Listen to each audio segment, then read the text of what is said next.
महाराज जी, हमारे घर में एक कमरा है जिसमें हमारी श्री जी और ठाकुर जी की सेवा होती है, और उसी कमरे में मैं और मेरी पत्नी और बेटा रहते हैं। कई लोग कहते हैं अपने कमरे में श्री जी का विश्राम नहीं होना चाहिए। महाराज जी, अब इस तुम परिस्थिति किसी में की बात मानो, किसका है?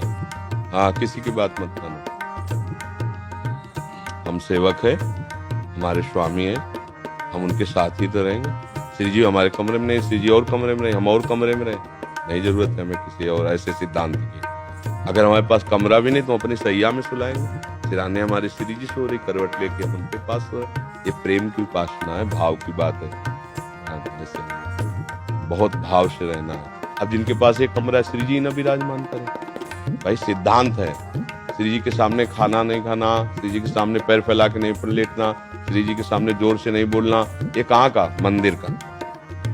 हमारे घर के ठाकुर हम उन्हीं के साथ पाएंगे, उन्हीं के साथ सोएंगे, उन्हीं से हंसेंगे, उन्हीं से खेलेंगे। बुरे बुरे भले जैसे भी है, बेपर्द उनके हम सामने हैं। वो हमें सुधारे, अपने लायक बनावे, चलावे। ये अपने घर की उपासना है, किसी की बात मत मानो। हाँ, प्रसन्न होकर चलो।